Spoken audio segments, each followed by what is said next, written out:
Obrigada. Desde a década de 70, os casos de desaparecidos causam alerta no Brasil. Quem aqui não lembra o caso do Carlinhos? Um jovem que desapareceu e a repercussão foi nacional, internacional. Além dele, nós temos aqui o caso também do sumiço de um menino de 6 anos, lá em Nova York. Porém, a campanha se deu mundialmente por causa do desaparecimento desse menino. E ali, o mês de maio foi considerado o mês mundial das crianças desaparecidas. De acordo com o SOS Crianças Desaparecidas, estima-se que aproximadamente 50 mil crianças e jovens somem por ano no Brasil. Até o momento, apenas 2.998 crianças foram localizadas pela Fundação da Infância e da Adolescência, a FIA. Isto é um alarme.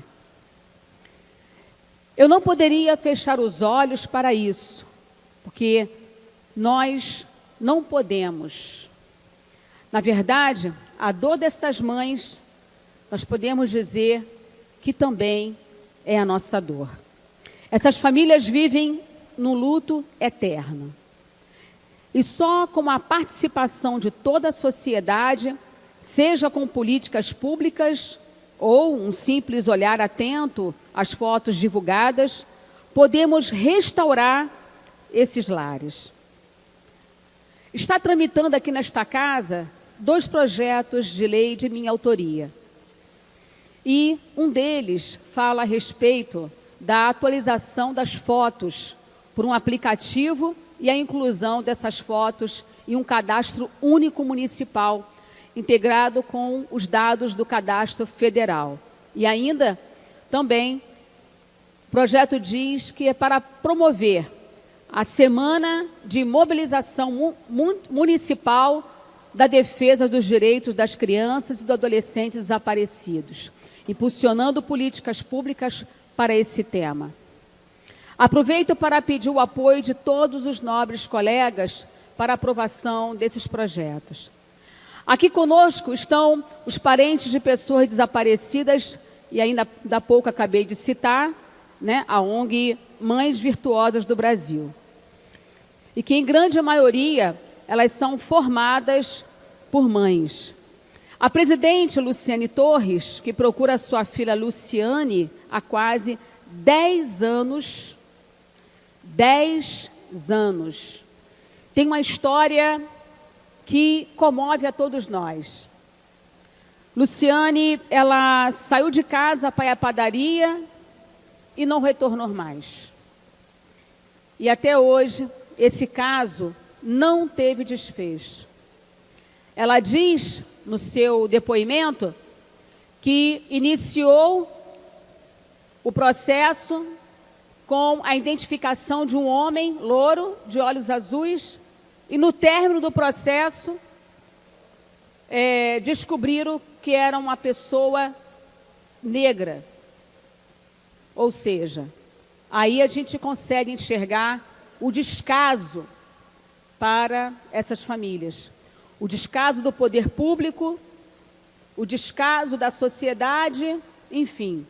Os órgãos, as instituições privadas e públicas, elas devem ter um pouco mais de contribuição, elas devem dar um pouco mais de contribuição. Não só no caso da Luciane, né? Não só no caso dela, mas no caso de tantas outras mulheres.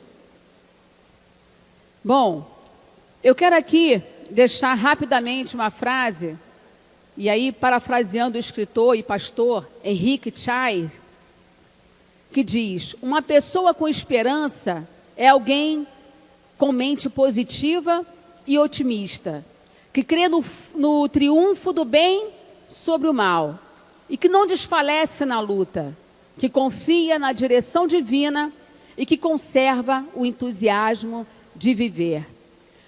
todas as segundas quintas-feiras do mês, nós estaremos aqui na escadaria da Câmara, juntamente com essas mães. E eu convido aos nobres colegas para também participarem. A Câmara cedeu a parte do som, né, e ali as vozes dessas mulheres ecoam dentro desse largo, né, que a gente chama aqui de Cinelândia. Palco de grandes manifestações. Aqui passam diversos turistas e quem sabe algum deles, de repente, não tenha se deparado com uma dessas crianças. Então eu gostaria muito que os senhores vereadores participassem conosco. Essa luta não é apenas da Tânia Bastos, mas deve ser de todos os parlamentares desta casa. E aqui eu quero citar nominalmente a presença da senhora Nelly Adriana, que é tia da Yasmin, que tem 9 anos. Obrigada pela sua presença. Peço também que fique de pé a senhora Elizabeth, que é a mãe da Caroline, de 8 anos. Por favor. Obrigada pela sua presença. Rosemary, mãe do Danilo. Por favor. Muito obrigada, Rosemary. Lúcia, a mãe do Lucas, e também está acompanhada da sua filha, que é a irmã do Lucas, a Luana. Obrigada pelas presenças das duas. Quero também convidar para ficar de pé Odete, mãe do Rodrigo, e também ao lado dela está a Renata, a sua filha, que é a irmã do Rodrigo. São pessoas que lutam, que sofrem, e os senhores não sabem o tamanho da dor, né? A esperança, como diz o ditado, é a última que morre. E eu faço votos que através desta casa, dos meios de comunicação que nós estamos hoje tendo um pouquinho mais de estrutura, né? Um pouquinho mais de participação, enfim, de parceria, que esses meios de comunicação possam cada vez mais ajudar essas mães que estão aqui hoje e outras também que estão no nosso estado do Rio de Janeiro. Convido também a todos para participarem da audiência pública que será realizada na Assembleia Legislativa. E lá nós estaremos falando um pouco mais sobre a nossa lei e pedindo para que algumas questões relacionadas à minha lei também sejam feitas no Estado. E aí eu dependo de alguns deputados para que façam cumprir, né, o nosso pedido. Então, mães, a luta de vocês é nossa também. Saibam que vocês não estão sozinhas. A partir deste momento, a Câmara de Vereadores, através dos seus 51 vereadores, estarão abraçando com vocês essa dor, esse sofrimento, estarão dando um ombro amigo, né? Esse ombro que tantos vocês precisam.